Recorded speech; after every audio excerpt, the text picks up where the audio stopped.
북한판 신데렐라.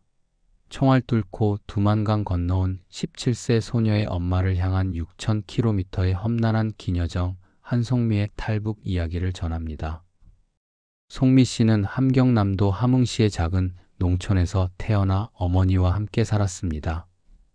송미 씨의 부모님은 송미가 5살 때 이혼하였고 어머니는 농장에서 일을 하면서 생계를 이어갔습니다.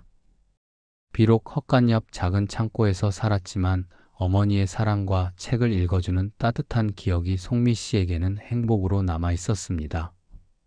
어머니는 송미 씨의 더 나은 미래를 위해 재혼을 결심했습니다. 그러나 새아버지와 새언니, 새동생과 함께 살게 되면서 송미 씨의 삶은 점점 어려워졌습니다. 새아버지의 폭력과 새언니의 질투로 인해 엄마라고 부르지 못하게 강요받고 언니를 선생님이라 부르며 존댓말을 사용해야 했습니다. 또한 식사 자리에서도 차별을 겪으며 신체적 학대를 당하기도 하였습니다. 함경남도 함흥시 외곽의 작은 농촌 마을. 그녀의 이름은 송미. 오늘은 그녀의 인생이 완전히 바뀌는 날입니다. 하지만 행복은 오래가지 않았습니다. 밥상에서도 잠자리에서도 늘 마지막이었습니다. 그리고 신체적 학대는 일상이 되었습니다. 멍든 팔을 감추며 옷소매를 내리는 어린 송미. 견디다 못한 어머니는 송미를 데리고 이모 집으로 도망쳤습니다. 하지만 생계를 위해 어머니는 장사를 떠나야 했고 송미는 이모 집에 홀로 남겨졌습니다. 송미는 돼지우리에서 별을 보며 꿈을 꾸었고 어머니의 편지를 통해서 살아갈 용기를 얻었습니다. 송미가 돼지우리를 청소하고 있다. 이모는 말했습니다. 내 엄마는 너를 버렸어. 이제 여기서 밥값을 해야 해. 송미는 학교에 가지 못했습니다. 매일 새벽부터 밤까지 일했습니다. 나무를 구하러 산에 올랐고 돼지를 돌봤으며 농사일을 했습니다. 밤, 돼지우리 옆에서 별을 올려다보는 송미. 그녀가 위안을 찾을 수 있는 곳은 단 한 곳, 돼지우리였습니다. 거기서 그녀는 돼지들과 이야기를 나누며 외로움을 달랬습니다. 그리고 밤하늘의 별을 보며 꿈꿨습니다. 엄마는 어디에 있을까? 그러던 어느 날 편지가 왔습니다. 중국에서 온 어머니의 편지였습니다. 송미야, 엄마가 중국에서 돈을 벌고 있어. 조금만 기다려. 곧 돌아갈게. 이 편지는 송미에게 단순한 종이가 아니었습니다. 그것은 희망이었습니다. 엄마가 살아있다는 증거였습니다. 엄마가 자신을 잊지 않았다는 증명이었습니다. 송미가 편지를 가슴에 꼭 안는 모습. 하지만 시간이 흘러도 어머니는 돌아오지 않았습니다. 송미는 13살, 14살, 15살이 되었습니다. 학교 종소리가 들릴 때마다 그녀는 창밖을 바라봤습니다. 나도 학교에 가고 싶다. 송미 씨의 어머니는 탈북 후 중국에서 딸과 떨어져 살며 매일 딸을 그리워했습니다. 어머니는 딸에 대한 죄책감과 사랑을 일기장에 담았으며 딸에게 돈을 보내며 그녀가 잘 지내기를 바랐습니다. 그러나 송미 씨는 이모 집에서 학교도 다니지 못하고 농사일과 집안일을 하며 힘든 시간을 보내고 있었습니다. 어느 날 이모와 이모부가 나누는 대화를 우연히 엿듣게 되는 송미 이들은 송미 씨가 중국으로 가거나 결혼을 하게 되면 자신들에게 도움이 되지 않을 것이라는 이야기를 나누었다. 이 대화를 들은 송미는 큰 배신감을 느꼈고 자신이 가족으로서 사랑받고 있지 않다는 사실에 절망했습니다. 어머니는 브로커를 통해 송미 씨를 데려오려 했지만 이모는 브로커가 송미 씨를 팔아넘길 것이라며 송미 씨를 보내지 않았습니다. 브로커는 3번이나 송미 씨를 데리러 왔지만 이모와 이모부는 송미 씨가 떠나면 집안의 노동력이 줄어들고 돈 지원도 끊길 것을 우려해 이를 막았던 것입니다. 그러던 어느 날 밤, 송미는 이모와 이모부의 대화를 우연히 듣게 됩니다. 이모부는 송미가 결혼하거나 중국으로 가버리면 우리한테 뭐가 남아? 이모는 맞아. 그의 엄마가 보내는 돈도 끊기고 집안일 할 사람도 없어지잖아. 충격받은 송미의 얼굴에는 눈물이 흐른다. 송미는 그 순간 깨달았습니다. 자신은 이 집에서 가족이 아니라 노동력이었다는 것을, 그들은 자신을 사랑한 적이 없었다는 것을, 그리고 이곳에서는 미래가 없다는 것을. 송미가 결심한 표정으로 먼 곳을 바라본다. 17살. 송미는 결단을 내렸습니다. 엄마를 찾아가겠다. 그녀는 브로커를 통해 소식을 들었습니다. 언제가 알려준 브로커의 전화번호를 기억하여 어렵게 연락을 한 뒤 기차를 타고 이동 중 신분증 검사를 피하기 위해 출생증을 빌려 사용했으나 이를 의심한 북한 보안원에게 발각되고 말았습니다. 조사 과정에서 탈북 의심을 받아 폭력을 당했으며 결국 보안원들로부터 성추행 위협까지 받게 되었습니다. 이를 피해 군인들에게 도움을 요청했으며 군인들의 개입으로 위기를 모면할 수 있었습니다. 브로커와 재회한 송민은 씨는 두만강을 건너기 위해 밀수꾼들과 접촉했습니다. 강을 건너는 중 국경수비대의 후레쉬와 총소리를 피하며 얼음 위에서 미끄러지는 등 극한 상황을 겪기도 했습니다. 두만강만 건너면 엄마가 바로 거기 있어. 송민은 믿었습니다. 강 하나만 건너면 끝이라고. 그렇게 2011년 어느 추운 겨울밤, 그녀의 6,000km의 긴 여정이 시작되었습니다. 공포의 강, 두만강. 깊은 밤. 두만강 근처 숲속 깊은 밤 11시. 송민은 브로커의 안내를 받으며 두만강에 도착했습니다. 어둠 속에서 강물이 흐르는 소리. 멀리서 손전등 불빛이 움직인다. 하지만 그녀가 상상했던 것과는 완전히 달랐습니다. 강은 조용하지 않았습니다.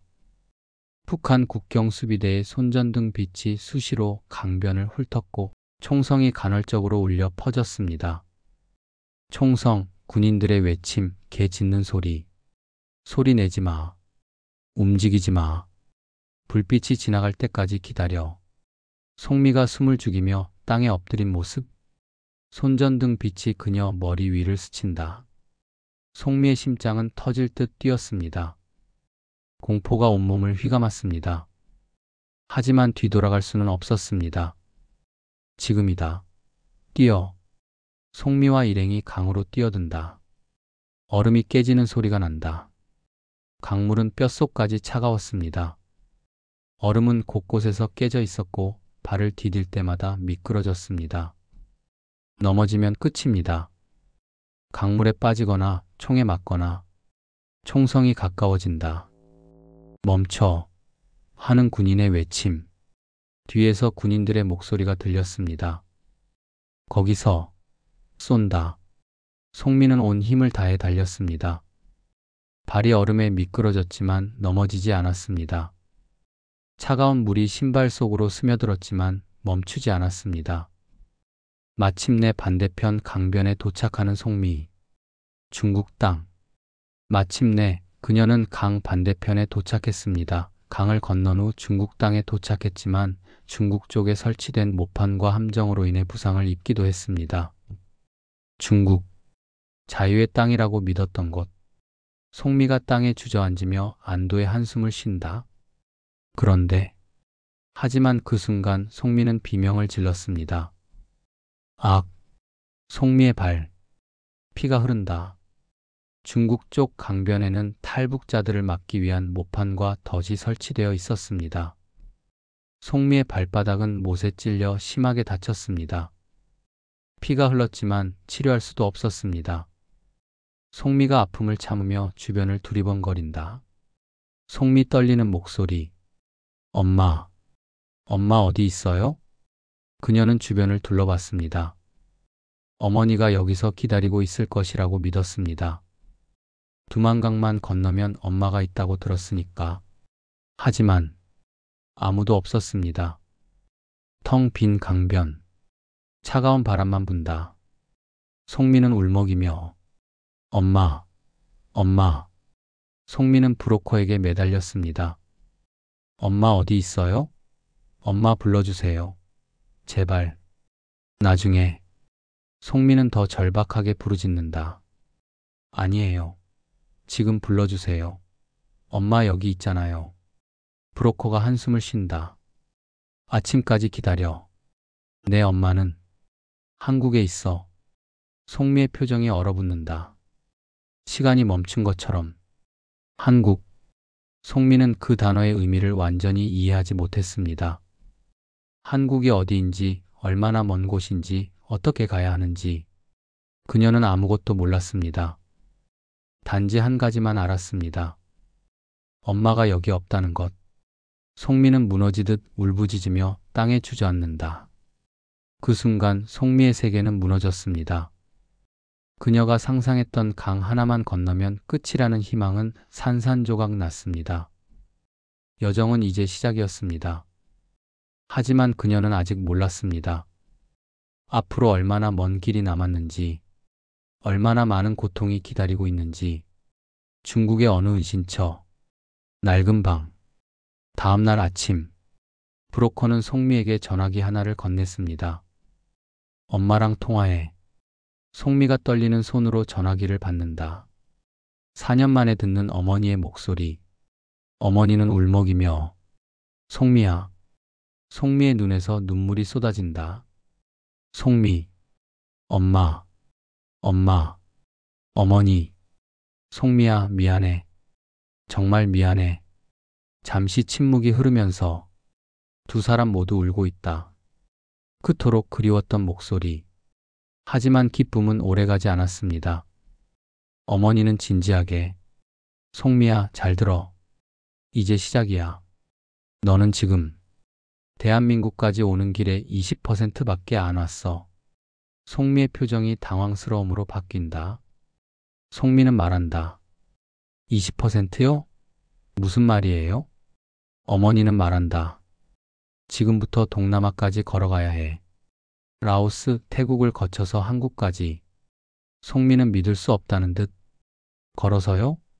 얼마나 걸려요? 어머니 무겁게 입을 뗀다. 최소 6개월. 보통은 1년. 그것도 무사히 도착한다면. 송미는 그제야 깨달았습니다. 자신이 얼마나 위험한 길 위에 서 있는지. 어머니는 말한다. 송미야, 중간에 감옥에도 갇힐 거야. 조사도 받고 위험한 산도 넘어야 해. 돈도 엄청 많이 들어. 그리고 어머니는 말한다. 목숨을 잃을 수도 있어. 송미의 얼굴에는 공포와 결단이 교차한다. 목숨을 잃을 수도 있다. 17살 소녀에게는 너무나 무거운 현실이었습니다. 하지만 송미는 선택의 기로에 섰습니다. 돌아갈 것인가, 아니면 계속 갈 것인가. 송미는 떨리지만 확고한 목소리로 말한다. 엄마, 그래도 갈래요. 엄마 만나러 갈래요. 어머니 울음을 참으며 알았어, 조심해, 엄마가 기다릴게. 전화가 끊긴다. 송미는 전화기를 붙잡고 한동안 움직이지 않는다. 그날 송미는 어린 소녀에서 한 명의 생존자로 변해야 했습니다. 이제 그녀 앞에 놓인 것은 6,000km의 긴 여정이 시작된다. 그리고 끝없는 공포였습니다. 지도가 펼쳐진다. 중국에서 라오스, 태국을 거쳐 한국까지의 루트, 탈북 루트, 중국을 거쳐 라오스 국경까지 밀림 산악지대를 통과하고 메콩강을 건너 태국에 도착한 뒤 한국행 절차를 밟는 여정. 이 길을 가는 탈북민들 중 일부는 도중에 붙잡히고 일부는 인신매매를 당하며 일부는 목숨을 잃습니다. 브로커가 11명의 탈북민들을 모아놓고 설명하는 장면이 보인다. 우리는 11명이야. 지금부터 라오스 국경까지 산을 넘을 거야. 며칠 동안 걸어야 해. 중국 공안한테 들키면 끝이야. 북송되거나 팔려가거나. 일행들의 긴장한 표정이 보인다. 짐은 최대한 버려. 물과 음식만 챙겨. 무거우면 못 간다. 사람들이 짐을 버리는 장면이 보인다. 송미는 작은 보따리 하나를 꼭 안고 있다. 브로커 송미에게 말한다. 너도 그거 버려. 송미는 단호하게 말한다. 이건 못 버려요. 엄마가 챙겨오라고 했어요. 브로커가 한숨을 쉬지만 더 이상 강요하지 않는다. 송미가 끝까지 지킨 것은 그것은 북한에서 입고 나온 낡은 옷 한 벌이었습니다.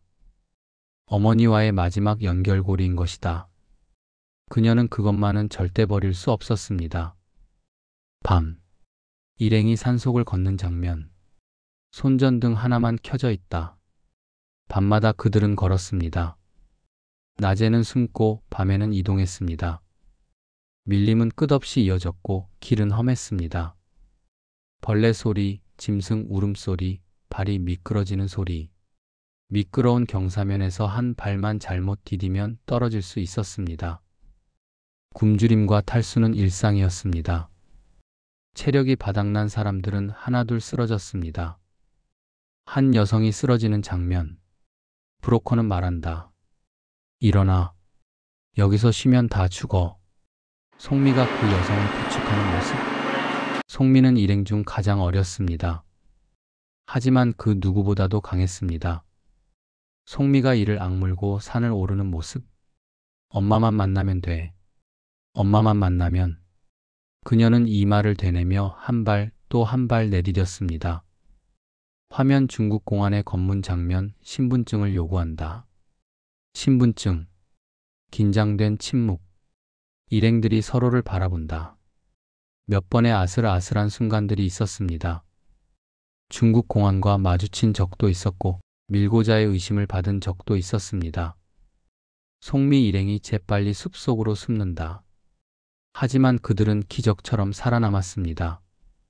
그리고 마침내 드넓은 강이 보인다. 메콩강. 브로커는 말한다. 저게 메콩강이야. 저것만 건너면 태국이야. 일행들의 표정이 밝아진다. 메콩강. 마지막 관문. 이 강만 건너면 한국에 갈 가능성이 높아집니다. 일행이 강을 건넌다. 밤. 조용하다. 그들은 조심스럽게 강을 건넜습니다. 물은 차갑고 깊었지만 두만강만큼 공포스럽지는 않았습니다. 이제 총성도 손전등도 없었습니다. 마침내 반대편 강변에 도착하는 일행들. 태국 땅. 안도하는 듯. 태국. 그들은 마침내 태국에 도착했습니다. 자유를 향한 마지막 발걸음. 태국의 큰 도로. 일행이 걸어 나온다. 브로커는 지시했습니다. 지금부터 경찰을 찾아. 그리고 이렇게 외쳐. 노스코리아. 폴리스? 일행들이 의아한 표정을 짓는다. 태국 경찰에게 자진 신고하는 거야. 그래야 한국으로 갈 수 있어. 이상하게 들렸지만 이것이 탈북민들이 한국으로 가는 유일한 방법이었습니다. 태국에서 체포되어 감옥에 수감되고 한국 대사관으로 인계되는 것. 일행이 경찰을 발견하고 손을 든다. 송미를 제외한 일행들은 영어로 노스코리아. 폴리스? 노스코리아. 태국 경찰들이 놀란 표정으로 다가온다. 경찰들은 그들을 체포했습니다. 하지만 이것은 두려움이 아니라 안도였습니다. 일행이 경찰차에 탑승하게 된다. 송미가 창밖을 바라본다. 송미는 창밖을 바라보며 생각했습니다. 이제 정말 끝나는 건가? 태국 감옥. 철창 안. 태국 감옥. 그곳에서 송미는 몇 주를 보냈습니다. 다른 탈북민들과 함께 한국 대사관의 연락을 기다리며 송미가 감옥 안에서 북한에서 가져온 옷을 꺼내본다. 그녀는 매일 밤 어머니가 챙겨준 옷을 꺼내봤습니다. 그것을 만지며 어머니를 떠올렸습니다. 엄마, 조금만 더 기다려요. 곧 갈게요. 한국 대사관 직원이 송미를 면담한다. 대사관 직원은 묻는다. 이름이? 송미. 한송미입니다. 대사관 직원은 또 묻는다. 북한 출신 맞죠? 송미는 대답한다. 네. 대사관 직원은 또 묻는다. 한국에 가족이 있습니까? 송미의 눈이 빛난다. 네. 엄마가 있어요. 조사는 길고 까다로웠습니다. 진짜 탈북민인지 북한 공작원은 아닌지 확인하는 과정인 것이다. 송미는 수없이 같은 질문을 받았고 자신의 이야기를 반복해야 했습니다. 하지만 그녀는 견뎠습니다. 날짜가 빠르게 넘어간다. 2011년 1월 탈북. 6개월의 여정. 그리고 마침내 2011년 5월 20일 인천공항행 비행기. 감동적으로 2011년 5월 20일 송미는 한국행 비행기에 올랐습니다. 송미가 비행기 창문으로 구름을 바라본다. 창밖으로 흰 구름이 펼쳐졌습니다. 송미는 생각했습니다. 이게 꿈은 아니겠지? 17살 소녀가 걸어온 6,000km 긴 여정. 공포, 굶주림, 절망을 넘어서 이제 그 끝이 보였습니다. 인천공항 도착. 송미가 비행기에서 내린다. 인천공항. 송미는 한국 땅을 밟았습니다. 처음 보는 환한 불빛, 깨끗한 공항, 그리고 자유로운 사람들. 송미가 공항 로비를 천천히 걷는다. 모든 것이 낯설다. 모든 것이 낯설었습니다. 모든 것이 새로웠습니다. 하지만 그녀에게는 단 하나의 생각만이 있었습니다. 엄마는 어디 있지? 공항 출구. 멀리서 한 여인이 송미를 찾고 있다. 그리고 그녀를 보았습니다. 어머니와 송미의 눈이 마주쳤다. 시간이 멈춘 듯한 순간 송미는 떨리는 목소리로 엄마! 어머니는 울음을 터뜨리며 송미야. 두 사람이 달려가 서로를 껴안는다. 둘 다 울고 있다. 4년 1460일 35,040시간 그토록 기다렸던 순간이었습니다. 서로를 끌어안고 우는 모녀. 주변 사람들도 감동한 표정으로 바라본다. 송미는 울면서 엄마, 엄마, 보고 싶었어. 어머니는 송미의 머리를 쓰다듬으며 미안해. 정말 미안해. 이제 괜찮아. 이제 다 끝났어. 끝났습니다. 6개월간의 공포, 수천 킬로미터의 여정, 죽음과 맞닿은 순간들, 모두 끝났습니다. 두 사람이 공항을 빠져나가는 뒷모습, 송미는 이제 자유였습니다. 더 이상 학대받는 아이가 아니었습니다. 더 이상 도망치는 탈북민이 아니었습니다. 그녀는 엄마 곁에 있는 한 사람의 딸이었습니다. 현재 성장한 송미가 강연을 하고 있는 모습. 2024년 현재 한송미 씨는 북한 인권 활동가로 활동하고 있습니다. 송미가 스위스 베른 국제학교에서 강연하는 장면. 송미는 강연 중에서 저는 17살에 북한을 떠났습니다. 엄마를 만나기 위해서였죠. 학생들이 진지하게 듣고 있다. 송미는 말한다. 그 여정은 제 인생에서 가장 무서운 시간이었습니다. 하지만 동시에 제가 얼마나 강한 사람인지 깨닫게 해준 시간이기도 했습니다. 그녀는 자신의 이야기를 세계에 알리고 있습니다. 북한에 억압받는 사람들을 위해, 아직도 두만강을 건너려는 사람들을 위해, 그리고 자유의 소중함을 잊지 않기 위해. 송미가 대학교에서 공부하는 모습. 송미는 한국에서 9개월 만에 중고등학교 검정고시에 합격했습니다. 학교를 다니지 못했던 그녀였지만 배움에 대한 열정은 누구보다 뜨거웠습니다. 송미가 어머니와 함께 식사하는 모습. 둘 다 웃고 있다. 그리고 무엇보다 그녀는 이제 엄마와 함께 있습니다. 매일 아침 눈을 뜨면 엄마가 있습니다. 함께 밥을 먹고 이야기를 나누고 웃을 수 있습니다. 그것이 송미가 6,000km를 걸어온 이유였습니다. 송미가 북한에서 가져온 낡은 옷을 보관하고 있는 장면. 송미는 아직도 그 옷을 간직하고 있습니다. 두만강을 건널 때, 밀림을 헤칠 때, 메콩강을 건널 때 끝까지 버리지 않았던 그 옷. 송미가 옷을 만지며 미소 짓는다. 송미는 인터뷰 중에서 말한다. 이 옷은 제게 단순한 옷이 아니에요. 이건 제 여정의 증거예요. 제가 어디서 왔고 무엇을 이겨냈는지 보여주는 거죠. 그리고 그것은 약속의 상징이기도 합니다. 엄마와의 약속. 끝까지 포기하지 않겠다는 약속. 밤하늘의 별들. 송미가 어렸을 때 돼지우리에서 올려다봤던 그 별들. 송미가 어렸을 때 그녀는 돼지우리에서 별을 올려다보며 꿈을 꿨습니다. 언젠가 엄마를 만날 수 있을까? 그 작은 소망이 그녀를 6,000km나 걷게 만들었습니다. 송미가 강연장에서 청중들을 바라보는 모습. 송미는 강연 마무리에 이렇게 말한다. 여러분, 저는 말하고 싶습니다. 희망을 잃지 마세요. 아무리 어두운 밤이라도 별은 항상 빛나고 있습니다. 청중들의 박수. 한송미. 17살에 홀로 탈북을 감행한 소녀. 두만강의 총성을 뚫고 밀림의 공포를 넘어서 메콩강을 건너 마침내 자유에 도달한 여성. 송미와 어머니가 함께 웃으며 걷는 뒷모습이 보인다. 그녀의 이야기는 단순한 탈북 스토리가 아닙니다. 그것은 사랑의 힘에 관한 이야기입니다. 생존의 의지에 관한 이야기입니다. 그리고 무엇보다 희망에 관한 이야기입니다. 송미가 카메라를 향해 미소 짓는다. 송미 직접 카메라에 대고 저는 엄마를 만나기 위해 6,000km를 걸었습니다. 그리고 만약 다시 선택해야 한다면 저는 또다시 걸을 겁니다. 왜냐하면 사랑하는 사람과 함께 있는 것, 그것이야말로 진정한 자유니까요. 지금 이 순간에도 북한에는 수많은 송미들이 있습니다.